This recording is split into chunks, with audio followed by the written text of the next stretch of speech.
Buenas tardes, bienvenidos a EOI, a la Escuela de Organización Industrial. Bienvenidos a este webinar sobre geopolítica y materias primas. EOI es la Escuela de Negocios de Cana en España. Estamos celebrando nuestro 70 aniversario con el propósito de formar a los profesionales que la empresa y la industria necesitan y con un posicionamiento claro en la innovación, la tecnología, la digitalización, también en la creación y el crecimiento de empresas y, asimismo, en el ámbito de la energía, del medio ambiente y de la sostenibilidad, con un modelo de profesor profesional, un profesor que viene del ámbito de la empresa o de las instituciones. Decimos que un modelo de profesionales formando a profesionales o profesionales formados por profesionales y, por tanto, eminentemente práctico. Este webinar pertenece a un ciclo que hemos desarrollado vinculado a nuestra amplia oferta formativa. Este webinar en concreto relacionado con el Mining and Raw Materials MBA, cuya próxima edición se iniciará en enero. Y para hablar de geopolítica y materias primas tenemos el placer de contar con Javier Targueta, uno de los más reputados ejecutivos del sector a nivel europeo y mundial. Javier es presidente de Atlantic Copper, es Senior Vice President de Marketing y Ventas del grupo Freeport a nivel mundial, de la matriz de Atlantic Copper. Es miembro de diferentes consejos de administración, presidente de Primigea, de la Confederación Española de las Industrias de Materias Primas. Ha sido también, con anterioridad, presidente de Eurometaux, de la Asociación Europea de Productores de Metales. También fue presidente de la Asociación Española de Grandes Consumidores de Energía. No sigo porque creo que ocuparía todo la webinar referirme al extenso currículum de Javier. En EOI tenemos el honor de contar con él en la dirección académica del Mining and Raw Materials MBA y es siempre un placer escucharte. Así que, Javier, tuyo es el micro. Creo que para nosotros está claro que la geopolítica y las materias primas han estado durante toda la historia, siempre íntimamente relacionadas, pero yo sé que tú también haces muchas veces referencia a que no es que estemos en un momento histórico, sino que es el inicio de una nueva etapa. Y seguro que vamos a disfrutar contigo hablándonos al respecto. Muchas gracias, Francisco. Buenas tardes a ti, buenas tardes a todo el gran equipo de la EOI, de la Escuela de Organización Industrial, y a todos los asistentes a este webinar. Para mí también es un gran placer.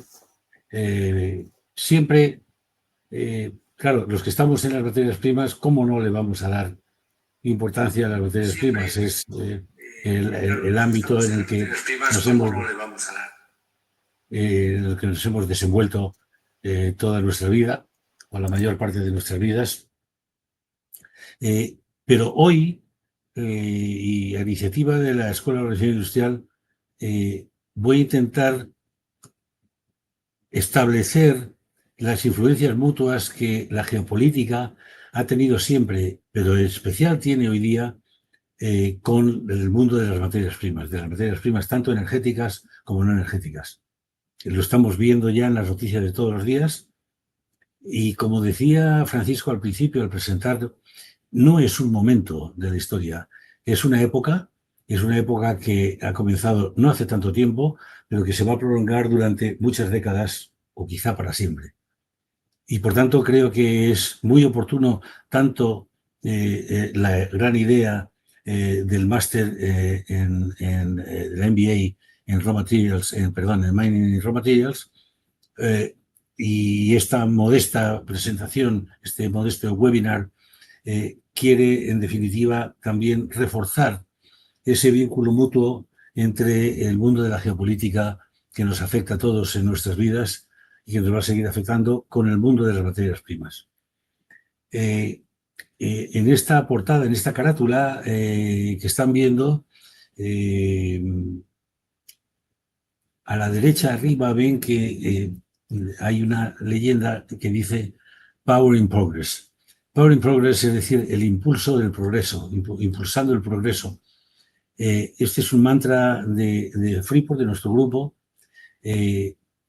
que se refiere al cobre, que es nuestro principal elemento que producimos en el mundo, en el grupo Freeport. No es el único, también somos el primer productor mundial de molibdeno y importantes productores de oro.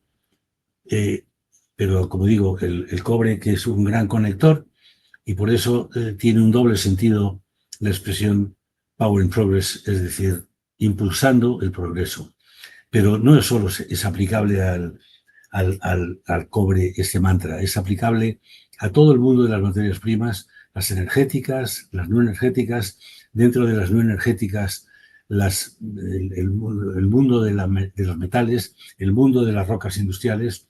Todo ello constituye el gran, enorme, gigantesco sector de las materias primas que está influyendo tanto en nuestras vidas y que lo va a seguir influyendo durante décadas y, en mi opinión, para siempre. Históricamente, las materias primas han tenido una influencia a lo largo de la historia en el desarrollo de las civilizaciones, en el desarrollo del ser humano, en las economías. Empezaron en la época, en la edad de piedra, en la edad del cobre, en la edad del bronce, la edad del hierro, para fabricar utensilios, para fabricar armas. Ya muchos miles de años después, los nuevos usos del carbón, del hierro y de otras materias primas permitieron el desarrollo, la irrupción y el desarrollo de la revolución industrial que desde luego cambió nuestras vidas, cambió la vida del ser humano, la historia de la humanidad, de una forma definitiva. Introdujo la racionalización del trabajo, la establección de los derechos humanos, los derechos sociales, desde luego el incremento masivo de la producción de forma que pudiera satisfacer las demandas de la sociedad y a su vez establecer demandas, es decir, satisfacer demandas y establecer demandas que se iban satisfaciendo con el propio desarrollo industrial.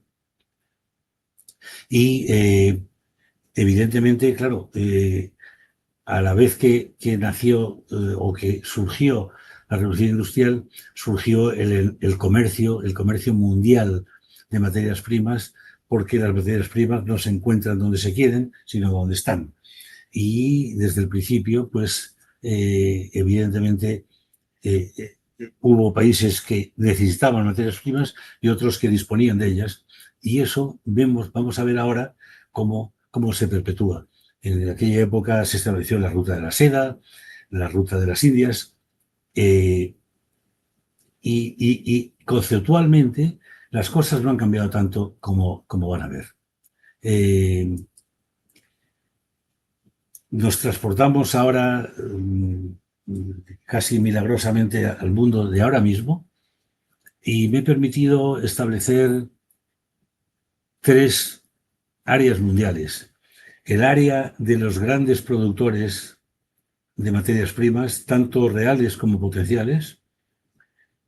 Los 3 grandes bloques consumidores, porque ya son bloques que, digamos, participaron de la revolución industrial, sobre todo el caso de Estados Unidos y Europa, y mucho más tarde, pero de una forma meteórica, China, meteórica, es decir, el crecimiento de China y su conversión en un país desarrollado industrialmente no tiene precedentes y probablemente no los tenga, no vuelva a tener un fenómeno igual de extraordinariamente impactante en el mundo y por su rapidez y por su intensidad y por su amplitud como el de China.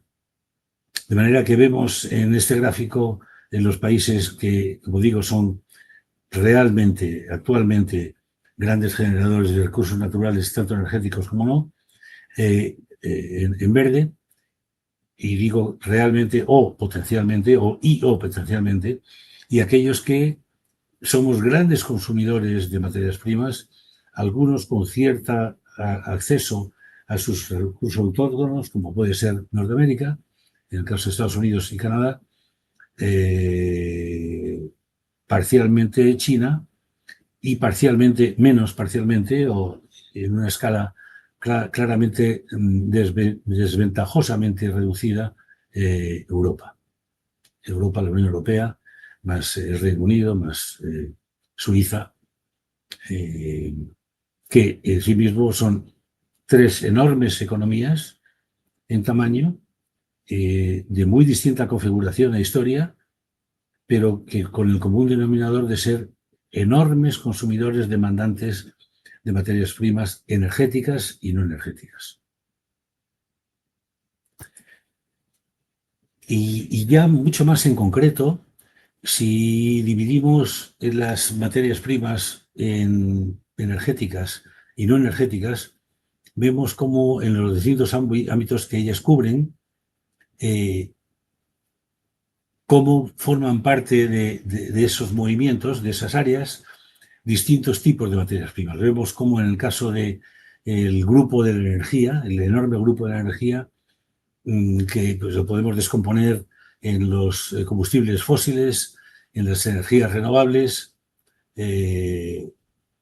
sobre todo la fotovoltaica y la eólica, la energía nuclear y la biomasa. Y finalmente, ¿a qué dan lugar o qué necesitan estos grandes grupos de materias primas para desarrollarse, para tener lugar su actividad, la actividad a la que satisfacen por demanda de los consumidores, por las zonas que hemos definido, países o por los hogares, da igual. Y vemos cómo, evidentemente, el mundo de los combustibles fósiles lo forman el petróleo, el carbón y el gas natural.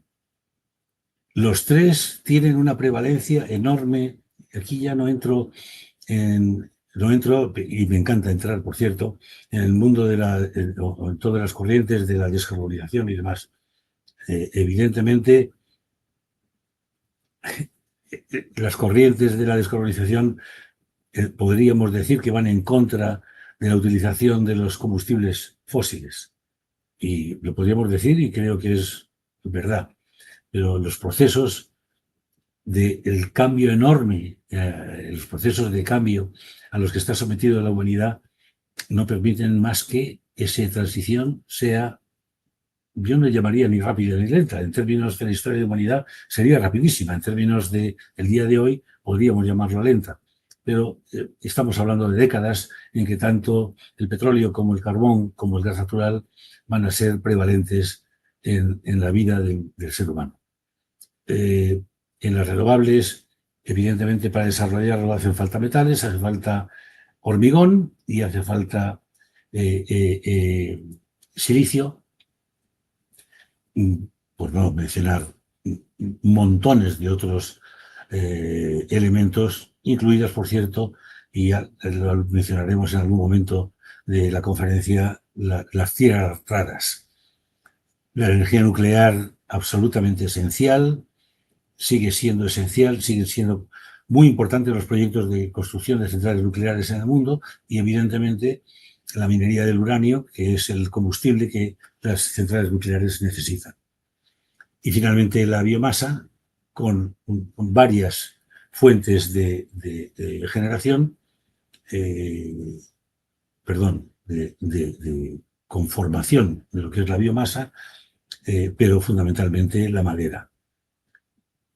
Y entrando en el mundo enorme de las materias primas o de los sectores que utilizan materias primas no energéticas, es el mundo de las infraestructuras, la construcción, las obras públicas, para los cuales necesitamos metales y hormigón, muy en resumidas cuentas, claro. El mundo de la industria y la manufactura, metales, minerales, plásticos y elementos naturales. Y el mundo de la tecnología con metales y con plásticos también de forma muy resumida. De manera que vemos en este cuadro la indispensable necesidad de materias primas para estos dos enormes campos de la economía, del desarrollo humano, del progreso que son las materias primas. Las materias primas que, por otra parte, como decía al principio, tienen una enorme influencia en la geopolítica, lo estamos leyendo todos los días en la prensa. Hoy aparece el acuerdo de Estados Unidos y China, calificado de increíble, positivamente increíble, para cómo se van a manejar entre ellos en la utilización, suministro de materias primas dentro del sector de las tierras raras. Pero hace pocos días había un acuerdo también de Estados Unidos con Australia para desarrollar minería y suministro de tierras raras de Australia a Estados Unidos. De manera que, claro, es que está estableciendo casi la agenda de la geopolítica hoy día en una gran medida. Por otra parte, ya fuera de la geopolítica, sino simplemente en el área del desarrollo humano, vemos en este gráfico, en el gráfico de la izquierda, cómo crece la población urbana en el mundo, se estanca en términos porcentuales y absolutos la población rural, y cómo desde un 37% de población urbanizada en los años 70 estamos en el 70%, apuntando al 70%, pero ya bastante cerca, en un 60% en el momento actual y en un 70% para el año 50.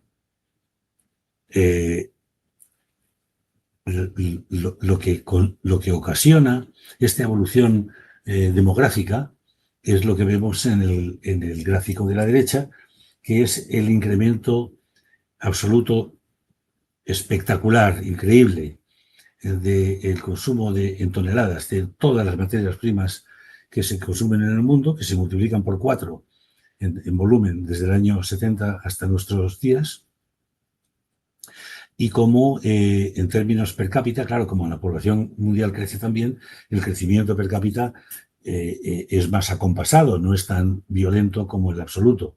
Pero de nuevo vemos cómo crece un 50% desde per cápita en el año 70 hasta nuestros días, lo cual define por otra parte también el enorme crecimiento, entre comillas, del bienestar, el bienestar medio. La imperfección rige nuestras vidas, y aunque haya disminuido la población dependiente o por debajo del umbral de pobreza extrema desde el año 70, en que contaba por un 40% de la población mundial, a menos del 10% hoy día, no es para nada como para estar felices, sí para pensar que, para animarnos a que desaparezca el umbral de pobreza y que no solo nos conformemos con hablar en ratios referidos al umbral de pobreza, sino simplemente a aspirar a la igualdad de oportunidades.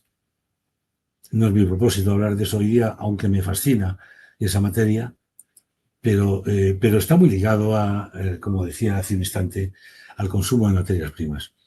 Ya entrando en el mundo de los metales, como ejemplo, no es ni mucho menos todo lo que se puede decir de las materias primas, pero forma parte de una gran componente de ellos, es qué pensamos que va a pasar con los metales básicos, con los metales en los que se utilizan para la acumulación de energía, es decir, las baterías, y otros metales para otras utilizaciones.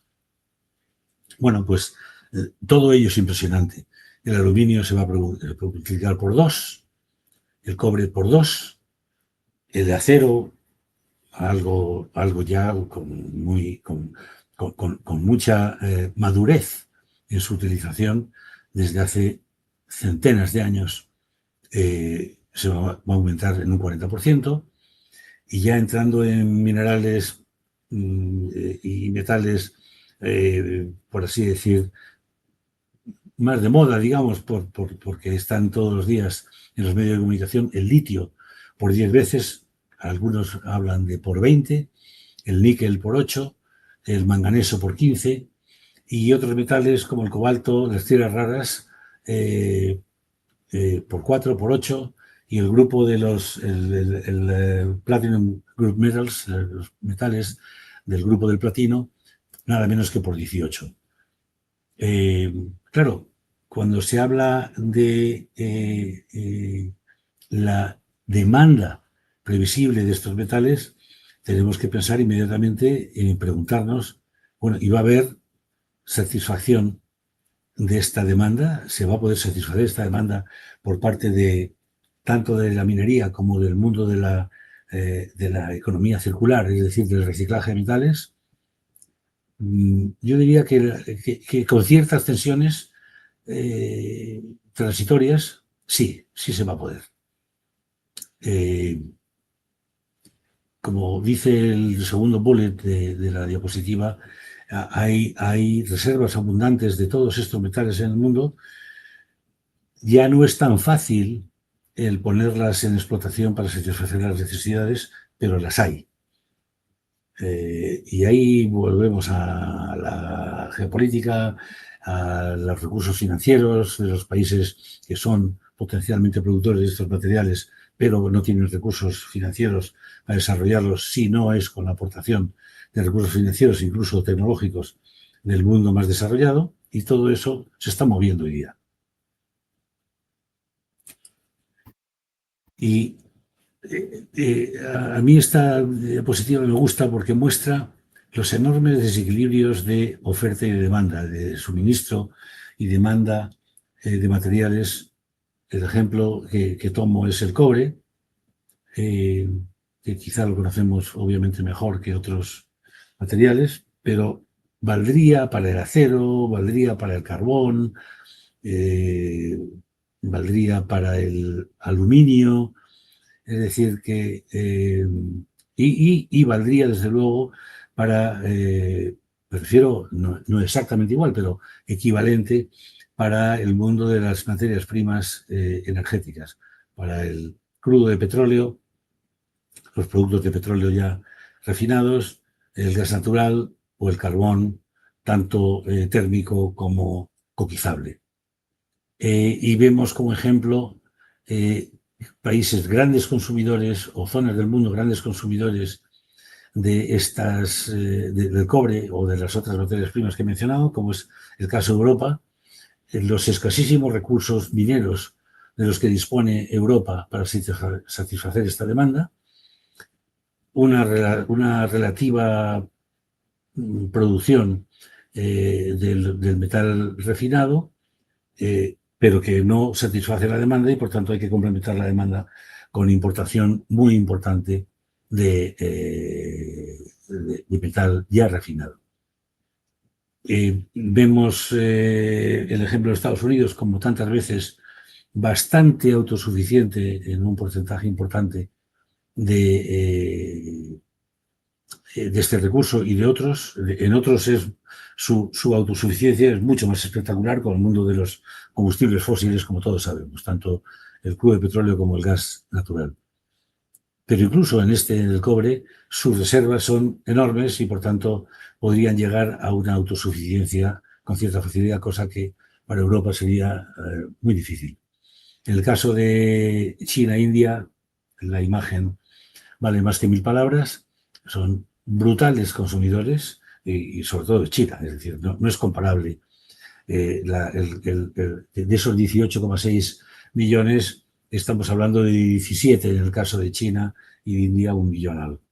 Es decir, que las columnas podrían valer prácticamente igual si fuera el caso de China solo, con una importantísima capacidad de transformación. En el caso del cobre, en otros casos, supera su propia demanda y, por tanto, se produce esa overcapacity de la que hablamos mucho en Europa, que puede producir en algún momento disrupciones importantes en los mercados en cuanto a los precios que se manejan. Y luego vemos el ejemplo contrario, que es América Latina y África, con demandas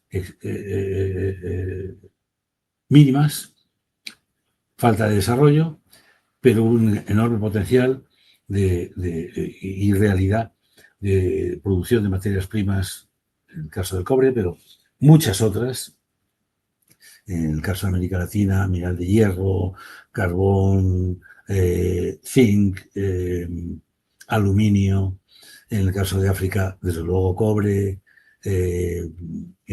metales preciosos, oro en concreto, diamantes, en definitiva, todo ello materias primas trascendentales, ¿no? Bien, esto justifica, no, retiro la palabra justifica, esto puede ayudar a comprender perfectamente las tensiones geopolíticas que se producen hoy día. Zonas del mundo muy consumidoras, zonas del mundo muy productoras, con enormes desequilibrios, y eso evidentemente es imposible que no genere tensiones. Y cuando se dan tendencias proteccionistas, como está sucediendo hoy día, muy contrarias al fenómeno de la globalización de los últimos años de 90 y de la primera década del siglo XXI, pues el fenómeno de la tensión geopolítica es muy acusado. Y ahora, cuando decimos por qué consideramos que son críticas y estratégicas algunas materias primas o todas. Bueno, los bullets de aquí lo dicen de forma muy clara.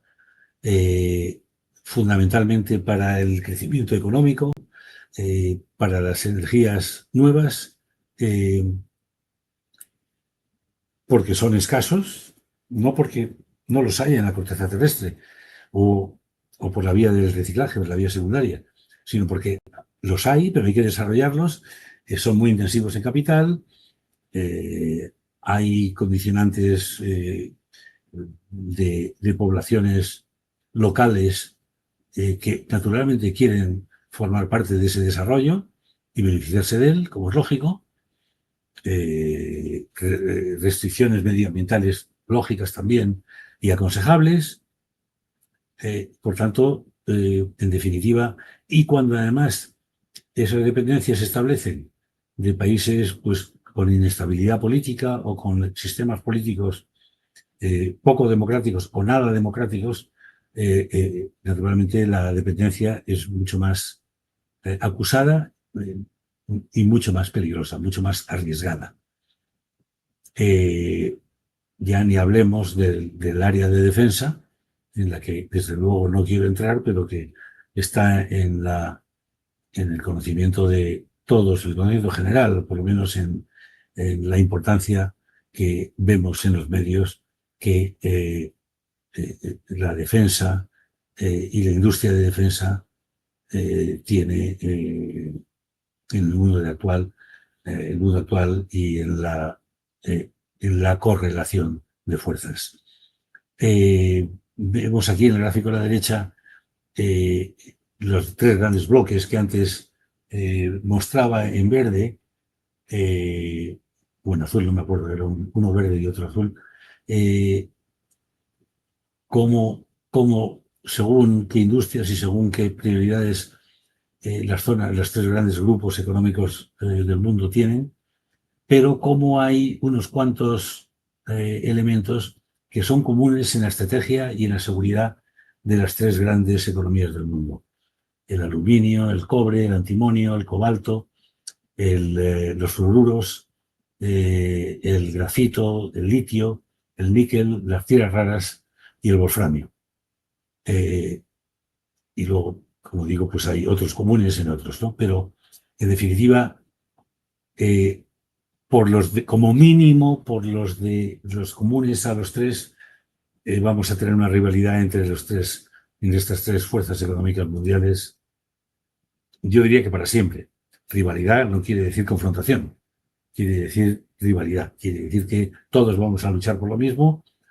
No todos, o mejor dicho, los tres tenemos dependencia de terceros para el suministro de estos elementos y por tanto nos vamos a disputar tanto el desarrollo autóctono de estos recursos como la influencia en terceros países para satisfacer nuestras necesidades.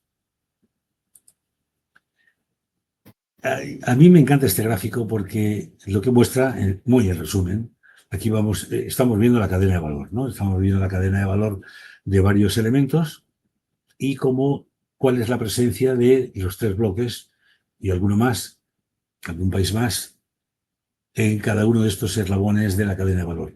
La minería, el proceso de los minerales, los materiales para baterías, las baterías en sí mismas y como ejemplo, todo esto son ejemplos, se pueden poner muchos más ejemplos, y el desarrollo del vehículo eléctrico como último eslabón de esta cadena de valor. Y como vemos cómo la presencia de China en todos los eslabones es un espectáculo. En el proceso ya es apabullante, es decir, cómo está China y dónde está Europa y dónde está Estados Unidos, en términos comparativos, pues no está. Los materiales para baterías, de nuevo, vemos a China en el mundo de en el cobre, en los sílice y el silicio, y en los componentes de las turbinas de los aerogeneradores que concretamente tienen un componente básico que es las tierras raras. Y aquí, al hablar de tierras raras, quiero hacer una puntualización porque, por un lado, no se exagera, mejor dicho, es oportuno pararse a contemplar qué pasa con las tierras raras y su acceso por parte del mundo desarrollado para varias utilizaciones. Concretamente aquí se citan los aerogeneradores, pero también es el vehículo eléctrico, también varios tipos de motores, y a la vez afirmar que, digamos que esa tensión de las tierras raras se ha producido por negligencia del mundo occidental, tanto de Estados Unidos como de Europa. Nos ha importado un bledo las tierras raras porque, para que nos hagamos una idea, las tierras raras lo componen 17 elementos. De esos 17 elementos hay uno, que es el neodimio, que se utiliza para imanes permanentes, sobre todo en aerogeneradores y motores, que supone el 60% de la producción mundial de tierras raras. Ese 60% son 3.000 y pico toneladas al año. Eso no es nada. Es decir, perdón por el ejemplo que voy a poner, porque es de la empresa que he tenido el honor de dirigir durante 35 años. Ahora lo dirige mi compañera y amiga Macarena Gutiérrez, que es la CEO, y yo soy presidente. Atlantic Copper. 3.000 toneladas es lo que alimentamos de mineral de cobre a los hornos nuestros todos los días, cada día. Bueno, pues toda la producción mundial de neodimio, que a su vez es el 60% de las tierras raras, son 3.000 toneladas al año, 3.000 y pico. Y a su vez, el 60% del uso del neodimio es en imanes permanentes. Por tanto, esto, por un lado, pone el acento en la importancia de este elemento y, por otra parte, desmitifica, si pudiéramos decir eso, la tensión que se ha creado. La tensión es momentánea, esa tensión en 5 años puede desaparecer totalmente por el desarrollo de yacimientos mineros que son, entre comillas, y perdón por la expresión, son minas de miniatura. Minas que producen 3.000, 4.000 toneladas al año. Eso es una mina, si cupiera la expresión en el mundo minero, una mina escala piloto. Pero ahí está los que nos han ganado la carrera hasta ahora al mundo occidental, que claramente es China, como vemos en todos los eslabones de la cadena de valor, incluido el último que se contempla aquí, como es el vehículo eléctrico.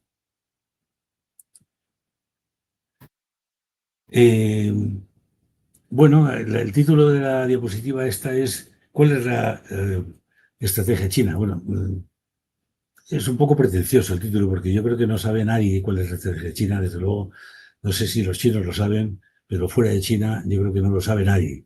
Se puede suponer, se pueden hacer tesis, estudios, opiniones, elucubraciones. Lo que sí sabemos es la realidad. Y la realidad está reflejada en los dos gráficos. En el de la izquierda vemos cómo aumenta desde el año 2000 hasta hoy la importación de metales y minerales de China comparativamente al mundo occidental, todo el mundo occidental, primero de dos orígenes, América Latina, que son las líneas en sólido, y las líneas en trazos, que es el desarrollo de la importación del África subsahariana.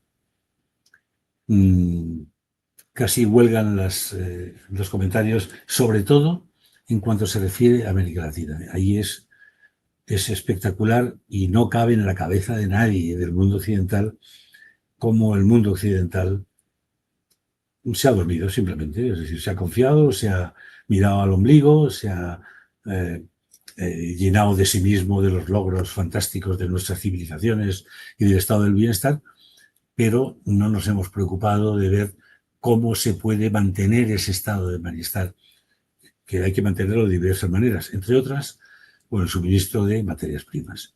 Y a la derecha vemos las exportaciones.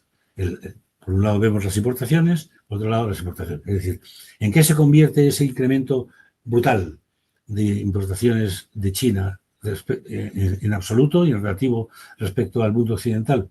Pues en estos liderazgos mundiales en exportación, y no en exportación de cosas así de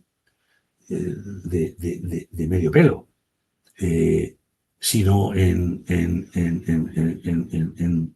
productos de alta sofisticación, de alto valor añadido, como son los teléfonos móviles, como son los procesadores, como son las baterías de litio, como son los PCBs, es decir, las tarjetas de circuitos impresos, los vehículos eléctricos, paneles de industria fotovoltaica, en la que tienen un control del 80%, o entre el 80 y el 90% del mercado mundial, ordenadores, etcétera. Es decir, ¿cuál es la estrategia de China? Industrializarse, y para industrializarse que no falte nunca la materia prima para lograr.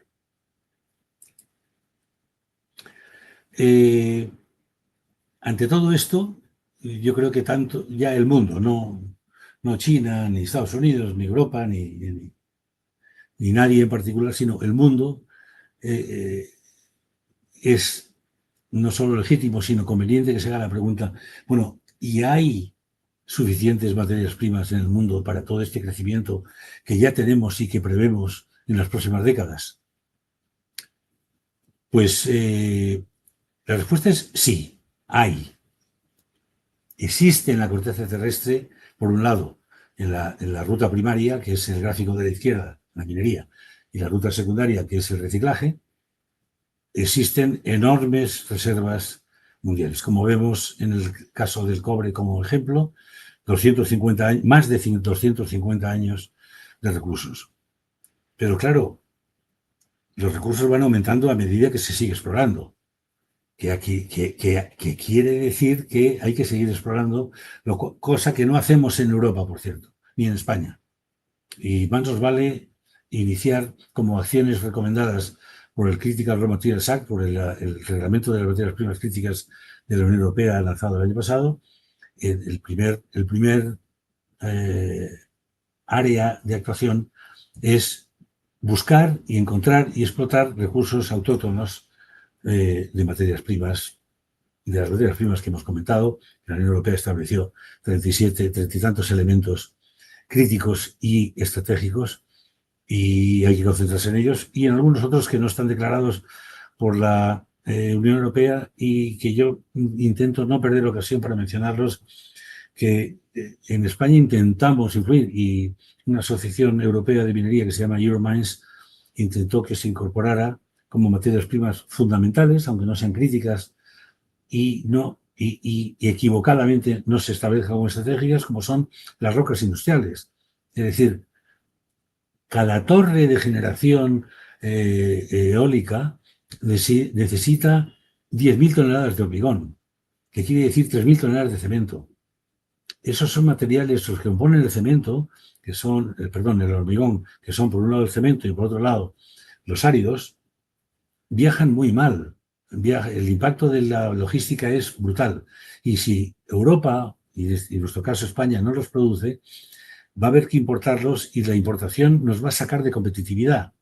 Es decir, que esos son fundamentales también. No se han mencionado equivocadamente en el Critical Raw Materials Act, pero desde luego el mundo de los que estamos en las materias primas luchamos porque se tengan en cuenta, porque sin ellos no podemos desarrollarnos. Y en la segunda el gráfico de la derecha, la vía secundaria es fundamental. Vamos a ver en un par de slides a continuación cómo cuentan ya para en las materias primas no energéticas, claro, en las materias primas energéticas, los recursos fósiles, una vez que se consumen, pues se han acabado, ya no se pueden reciclar, ya no existe nada que reciclar. Donde se puede reciclar algo del CO2 para combustibles sintéticos, pero en fin, eso está todavía por ver. Tecnológicamente se puede hacer, hay que ver la viabilidad económica.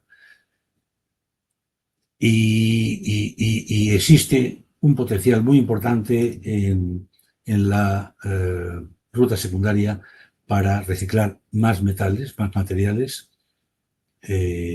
Vemos que hay 150 millones de toneladas en vertederos, en aquello que se ha tirado, que no se ha aprovechado, ni se ha recogido, ni nada, que no va a ser fácil recuperarlo, pero lo que puede es enseñarnos la lección para que eso no aumente, incluso disminuya, y que todo el cobre que llega a su final de vida útil en los equipos que lo contienen, sea utilizado de nuevo, porque, por cierto, como dice ahí ese comentario en el extremo superior derecho de la diapositiva, el cobre se puede, y otros metales también, pero el cobre en concreto se puede reciclar infinitamente, tantas veces como se quiera, sin perder nunca sus propiedades de conductividad, tanto térmica como eléctrica.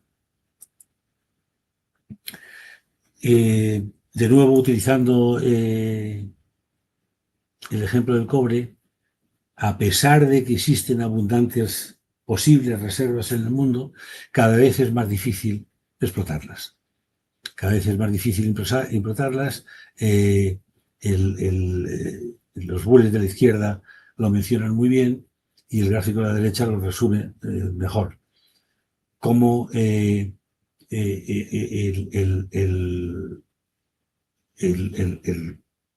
digamos, el tamaño medio de una explotación minera de cobre en los últimos años, en solo 8 años, baja de ser una media de 130.000 toneladas año de producción de cobre a 90, o menos de 90, 80 y tantos mil.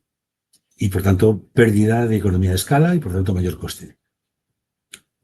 Pero a la izquierda se ven los varios elementos. Primero, el sustaining CAPEX, que ha incrementado el 28% en este periodo, desde el año 20, es decir, desde antes de ayer, ha aumentado en un 28% el sustaining CAPEX de los proyectos mineros. El CAPEX, es decir, la inversión básica, ha crecido en un 40%. Las leyes de mineral de cobre y en otros metales también ha bajado claramente, por tanto la inversión por unidad de cobre es mayor.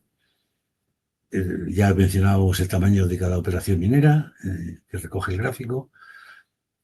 Luego, los condicionantes que impone la sociedad, con toda la razón del mundo, es el responsible mining, la minería responsable, la consolidación de empresas, las iniciativas de estándares mineros importantes, ESG, es decir, Environmental, Social y Governance, todo ello en normas generalmente aceptadas, mayores exigencias en definitiva que dificultan, pero que el mundo va y debe ir por ahí. Evidentemente las incertidumbres políticas no añaden más que inconveniente, porque la inversión requiere ciertas garantías, son inversiones de volumen brutal, de grandes periodos de recuperación, y por tanto no vale una estabilidad de un año, ni de 2, ni de 3. Hace falta estabilidad permanente. Y finalmente, bueno, claro, pues localizaciones más remotas, porque en el mundo más desarrollado pues ya se han aprovechado los recursos anteriormente. En definitiva, tenemos recursos, pero cada vez es más complicado desarrollarlos y, por tanto, el esfuerzo a aportar por el mundo desarrollado, por todos los mundos, por los mundos desarrollados, por los países que disponen de estas materias primas, es cada vez mayor y cada vez más necesario hacer las cosas bien. La vía secundaria. Quizá es el único capítulo en el que Europa puede estar razonablemente satisfecha de haber hecho los deberes. Europa es, con mucha diferencia, la zona del mundo donde se recicla más metales en comparación con su consumo. Vemos tres ejemplos de tres metales básicos: el cobre, el aluminio y el acero, por encima del 50 o por encima del 50% de su consumo, comparado con el mundo, pero es el mundo, no es el resto del mundo. Si se quita Europa del resto del mundo, esos 30 y 35 bajan por debajo del 30 al 20 o al 20 y pocos. Con la ventaja no solo del aprovechamiento de recursos, sino de la reducción brutal, favorablemente brutal, de emisiones de CO2, de uno de los gases, no el único, pero uno de los gases más importantes con efecto invernadero.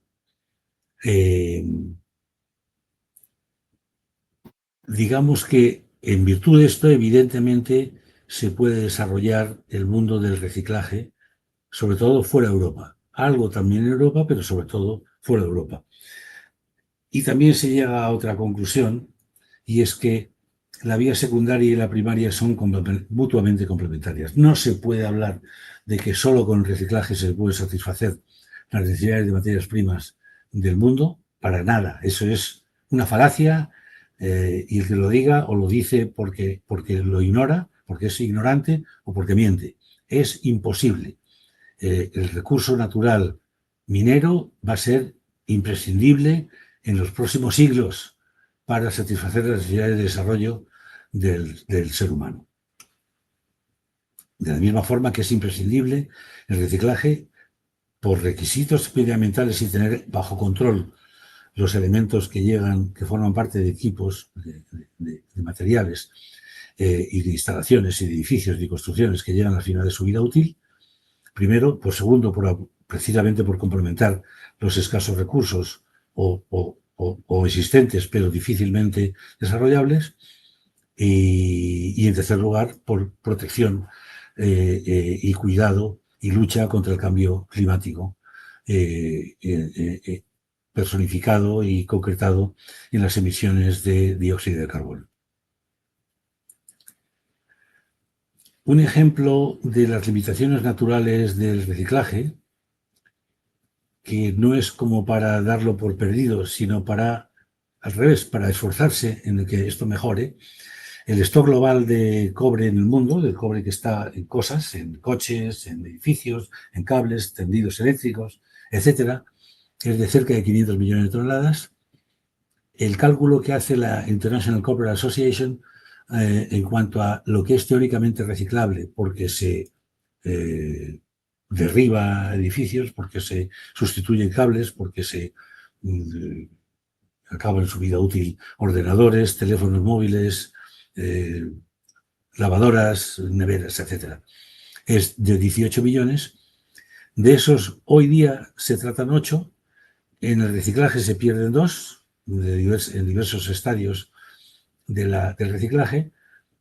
Y los que están en esa cantidad que teóricamente se acaba, bueno, teóricamente no, en la práctica acaba su vida útil, teóricamente serían reciclables, pero no se recogen, no se recolectan. Por tanto, ahí hay una oportunidad, pero es una oportunidad que todavía no está aprovechada. Bueno, en el caso del cobre, ya lo he mencionado, mayor del 50%, y a nivel mundial, pues un tercio del cobre consumido tiene origen secundario, origen de reciclaje. Y finalmente una consideración a la energía.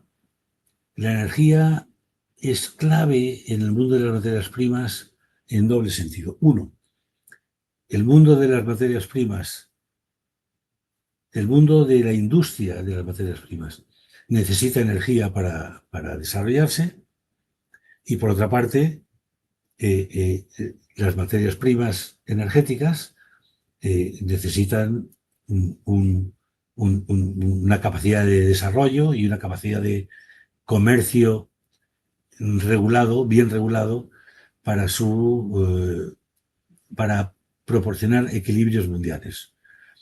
De manera que hay una dependencia mutua entre el mundo de la industria y el mundo de la energía, independencia estratégica. Ahí faltarían 2 puntos después de geopolitical tensions. En el nuclear, la nuclear es un ejemplo claro de origen energético-eléctrico, de generación eléctrica, que disminuye la dependencia arriesgada de los países que necesitan materias primas energéticas. Porque hay varios países, unos cuantos países productores de uranio, países no complicados, y por tanto es la materia prima, la tecnología está dominada desde hace muchas décadas, y por tanto hay que prestar atención, que ya se prestan en la mayor parte de los países. Hay hoy día 60 proyectos nucleares en marcha en el mundo entero, incluyendo China, Estados Unidos, algunos países europeos, no en España, como todos sabemos, por desgracia. Y por otra parte, la otra dirección, en los costes de producción de la industria, la energía representa una parte clave para la competitividad. Ahí, de nuevo, tenemos que acudir a las necesidades de Europa de una competitividad en su industria, como muy bien dice el informe Draghi, que salió hace un año y que debe ser, parece que lo es, una gran referencia en las políticas industriales, energéticas y sociales, de desarrollo social, de progreso de la Unión Europea. Evidentemente, una energía fiable y segura para la transformación de materias primas, es decir, para lo que es la metalurgia, el mundo del cemento, la siderurgia, todo ello necesita una energía no solo fiable, sino lo que llaman los anglosajones affordable, es decir, razonablemente en coste, en precio. Y finalmente, la integración de la energía renovable en los mixes de generación de los países es clave para la resistencia de los países a los vaivenes geopolíticos. Ahí España y Europa en general, pero España en concreto, ha hecho los deberes. España tiene de los mejores mixes de generación del mundo. Quizá no se manejan del todo bien o no se prevén manejar del todo bien de momento, sobre todo por el riesgo que hay de que desaparezca la energía nuclear, que sería un auténtico desastre en nuestro mix de generación. Pero, en fin, confiemos en que perdure el componente de generación nuclear, que hoy día supone un 20% del mix de generación de España, y que debiera seguir manteniendo dicho porcentaje, si no crecer incluso como en otros países de Europa. Y bueno, este es el final de las ideas que quería compartir con ustedes. De nuevo, vuelvo al Power in Progress, es decir, impulsando el progreso, las materias primas y su desarrollo, tanto por la vía primaria como secundaria, impulsa el progreso de la humanidad. Muchas gracias por su atención. Muchas gracias, Javier. Antes de dar paso a alguna pregunta que hay en el chat, queríamos aprovechar y presentar muy brevemente, si eres tan amable, Javier, y da la siguiente transparencia, pues como decimos, ese apasionante viaje por el mundo de la empresa, de la gestión empresarial, del management y de la minería y de las materias primas, que es el Mining and Raw Materials MBA, un programa de 1 año de duración que se imparte los jueves tarde y los viernes tarde en inglés, que se puede seguir de forma presencial o de forma remota. Hay alumnos tanto que asisten presencialmente en clase en Sevilla, pero también alumnos que lo siguen 100% en remoto desde cualquier parte del mundo. Un programa que decimos muchas veces que son 2 en 1, porque es un MBA, un 70% de las sesiones lectivas son las disciplinas propias de un MBA, estrategia, entorno económico, finanzas, marketing, operaciones, transformación digital. En la escuela donde hacemos tanto hincapié en la digitalización, pues también tienen su importancia. Muy relevante también todo lo que tiene que ver con soft skills, trabajo en equipo, liderazgo, comunicación, etcétera, y también todo lo que son las metodologías Lean y Lean Startup.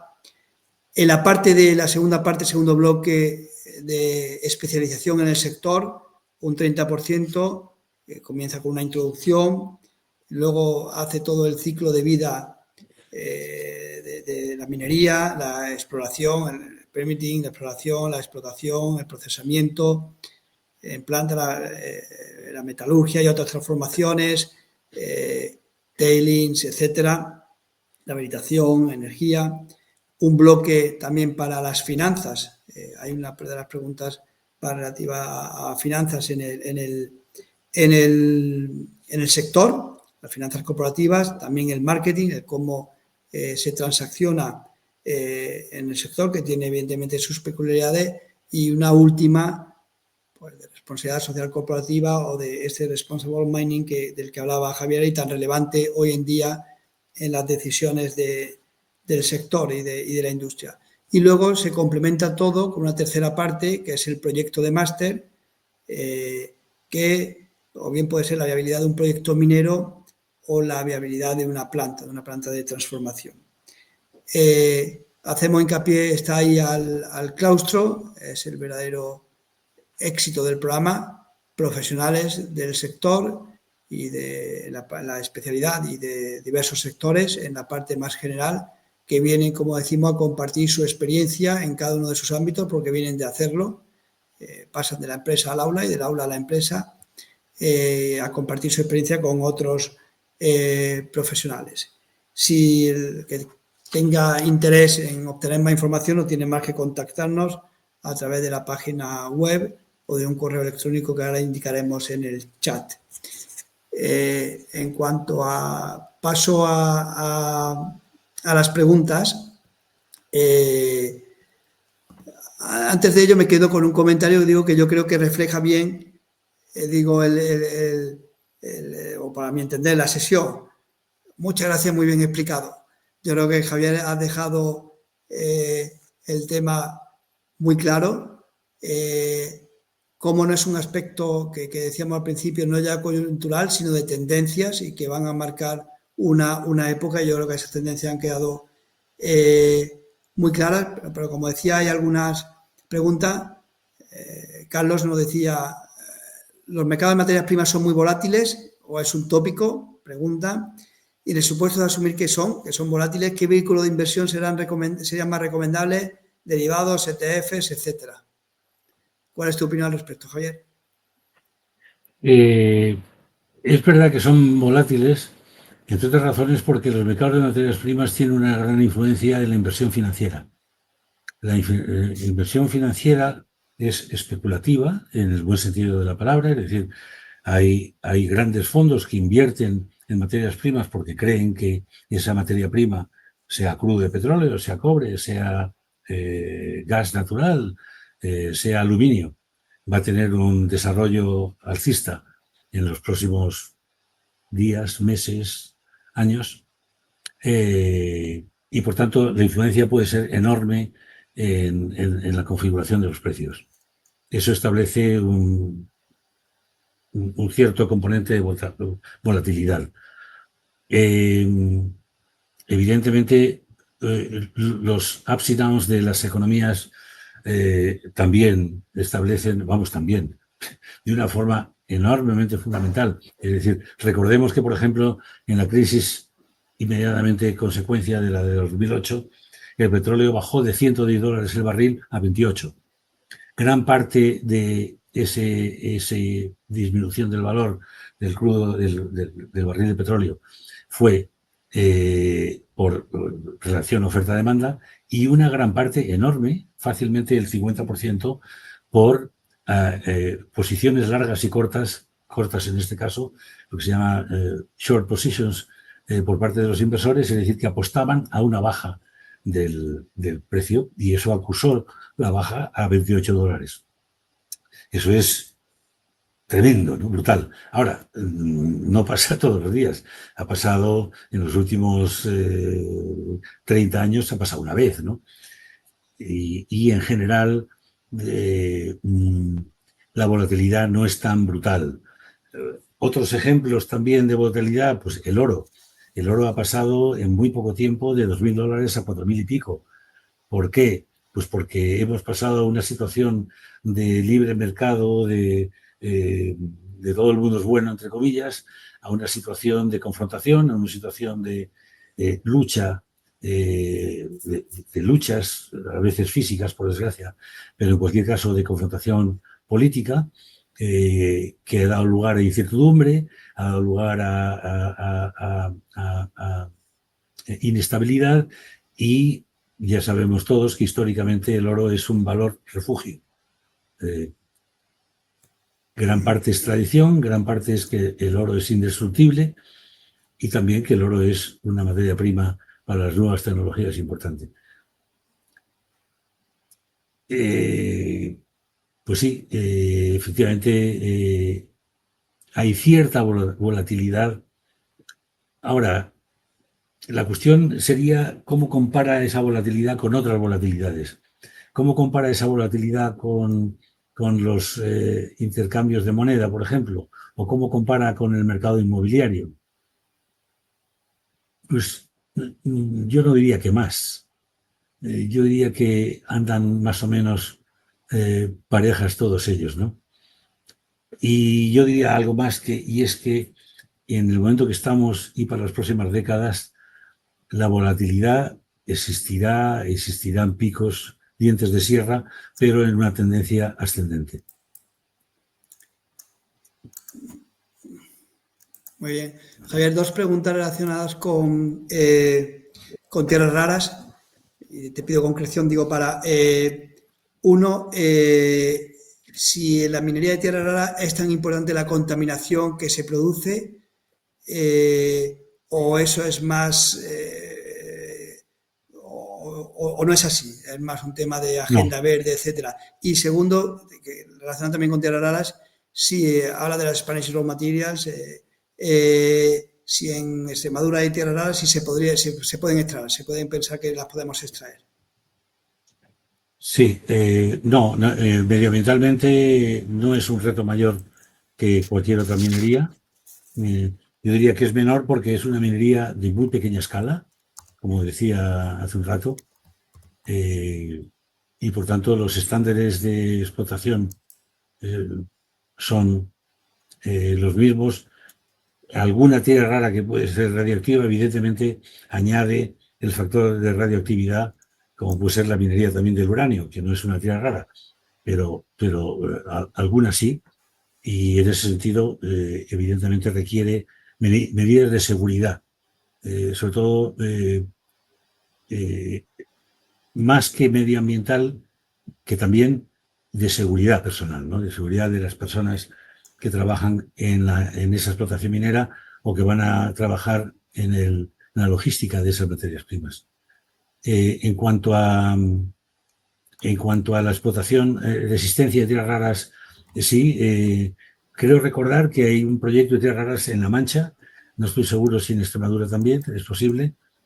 Desde luego, con el incremento de demanda que hemos visto que va a haber, creo que merece la pena que esos proyectos vayan adelante, siempre que sean técnicamente viables. Yo a eso respecto no me puedo pronunciar porque no los conozco con detalle, pero no es difícil establecer la viabilidad de un yacimiento minero y de un yacimiento minero pequeño como necesariamente es el de las tierras raras, pues yo creo que es más fácil todavía. Tanto más cuanto que existe la certeza de que el aumento de demanda de las tierras raras de ahora al futuro va a ser espectacular. Como Muchas es el gracias, caso, por Javier. ejemplo, del litio también, que no es una tierra rara, pero es otro elemento fundamental en el sector de las baterías, como sabemos. Dos preguntas no relacionadas, pero que te las hago juntas porque creo que te obligan a sacar la bola de cristal y ya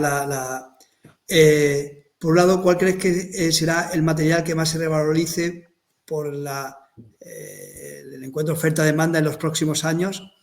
Y la segunda, decía que ante el gráfico de la página web está claro que China es la potencia del futuro, industrialmente lo tiene todo, políticamente será capaz de mantener ese liderazgo. Caray.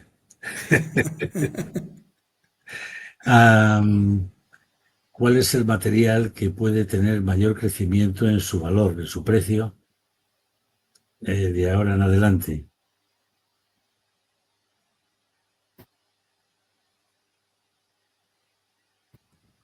Nueva pregunta.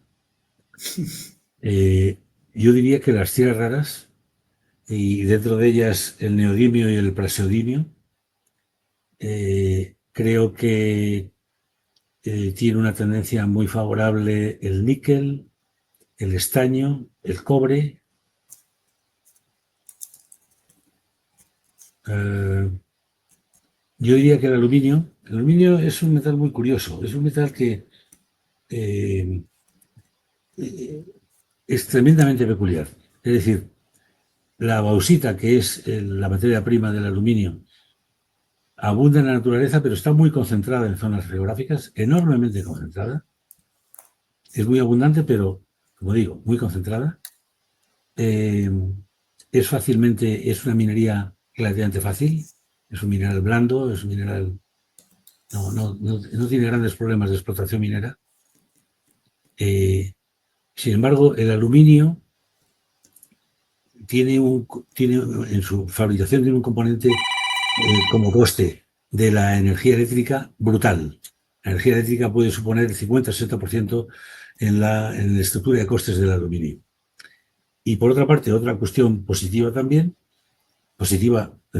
también me refiero a la abundancia de bauxita en el mundo, aunque muy concentrada. Lo segundo sería más bien una desventaja, una limitación, o una dependencia de la energía, vamos a llamarlo así, para no calificarlo. No tiene por qué tener un sentido peyorativo cuando hay fuentes de energía razonablemente asequibles. Y finalmente es un metal fantásticamente reciclable, como es el caso del cobre, con un ahorro de energía respecto a la vía primaria brutal, el más espectacular de todos. Como es tan dependiente de la energía eléctrica en la vía primaria, evidentemente en el reciclaje, que es nada más que fundirlo y bueno, quitarle cosas que le molestan, que le acompañan en el material que se recicla, es lógico pensar que su ahorro energético en la vía secundaria es tremendo. Todo ello metido en la bola de cristal que decía Francisco, yo diría que es un buen candidato a tener un valor ascendente. Y finalmente tengo que aludir también a los materiales de construcción, porque también sucede que son muy dependientes del coste energético. Algunos son generadores de cantidades importantes, muy importantes, de dióxido de carbono. La descarbonización es cara. El ETS, el Emission Trading System, el sistema de comercio de emisiones, supone un coste adicional para las industrias que tienen que acudir a él. De manera que creo que sus precios van a ir incrementándose. Creo que dentro de una tendencia alcista de todas las materias primas, las críticas y las no críticas, las críticas y las fundamentales también. ¿Y sobre China? Sobre China. Yo creo en la economía del libre mercado. Yo creo que Los países con economía de libre mercado son los que han crecido, los que han llegado, el ejemplo mejor para mí es Europa Occidental, los que han llegado al máximo exponente de dignidad del ser humano, y por tanto creo en ese sistema, en un sistema de economía de libre mercado muy solidaria, con unos servicios públicos que evidentemente se basan en un sistema impositivo razonable, pero importante, para satisfacer necesidades primarias como es la sanidad, la educación y la vivienda y las pensiones. Y creo que los sistemas de economía dirigida no han tenido hasta ahora ningún éxito. Para mí China es una enorme interrogación. Es decir, ¿cómo va a compaginar China su desarrollo con un sistema político más participativo? No lo sé. Sinceramente no lo sé. Lo que sí creo es que la China de los años 95, por decir algo, al 2015, con una economía bastante abierta, con una estructura, con un sistema económico bastante abierto en todos los sentidos, creció de una forma como no ha crecido prácticamente ningún país en la historia de la humanidad en tan poco tiempo, con 2 dígitos, crecimientos del 12, del 14% anual, impresionante. Es decir, crecimiento. Un país que en 5 años duplicaba su renta per cápita, cosa que es alucinante, ¿no? Va a seguir por esa senda o va a seguir por una senda más restrictiva en cuanto a la libre economía. La verdad es que no lo sé. En mi opinión, una combinación de estabilidad política con un grado alto de libertad en la economía y de prevalencia de la iniciativa privada es la combinación perfecta, no hay nada en este mundo, pero más aconsejable para el desarrollo de un país. Una última, no sé si es pregunta o comentario, que además como está relacionada con personas, la vinculamos también al programa, sobre el mercado de las materias primas minerales, indicar la importancia de los competent person para asegurar la información de recursos y reservas y como buenas prácticas. Y agradece la exposición que has hecho. Yo creo que nos sirve para finalizar la webinar, Javier. En definitiva, la pregunta entiendo que es el talento, ¿no? Al final es el talento. Bueno, en mi opinión es el componente más importante de cualquier actividad humana, de cualquier corriente, de cualquier tendencia, de cualquier objetivo. El talento, con mucha diferencia, es el componente más importante, más trascendente, y cuando es potente va a dar lugar a un enorme desarrollo, a un desarrollo sólido, relativamente rápido, satisfactorio, equilibrado, y cuando escasea va a frenar muchísimo el desarrollo. En todo lo que menciona la pregunta, acceso a la información, buenas prácticas, sin duda ninguna. Todo ello está relacionado con el conocimiento, con el talento, y el talento requiere de su existencia, de su cuidado, de su captación y de su mantenimiento, de su retención. Lo cual no es nada difícil, pero en lo que no se puede desmayar, yo creo que no puedo menos que elogiar a la Escuela de Organización Industrial, a la EOI, porque a eso se dedica desde hace 70 años y se dedica, desde luego, con éxito. Y bueno, humildemente pienso que el máster el MBA en Mining Raw Materials contribuye a ese gran reto de fortalecer el talento de la humanidad en general. Yo creo en la humanidad, creo que es bueno que el talento en España crezca y que crezca el talento de cualquier otro país, por muy lejano que sea. Pues muchas gracias, Javier, por tu participación hoy, por tu colaboración siempre. sabes que como decía, nos honra y nos ayuda a cumplir con nuestro propósito, el de ayudar a las empresas en su competitividad a través de la formación de sus profesionales. Y gracias, como decía, por compartir ese conocimiento, tu vasto conocimiento, pues con todos nosotros. Muchas gracias también a todos vosotros por vuestra asistencia. Esperamos que la webinar haya sido de vuestro interés. En próximo día recibiréis la grabación de la misma. Seguimos entonces en contacto, seguimos en EOI, en la Escuela de Organización Industrial. Tengan ustedes muy buena tarde.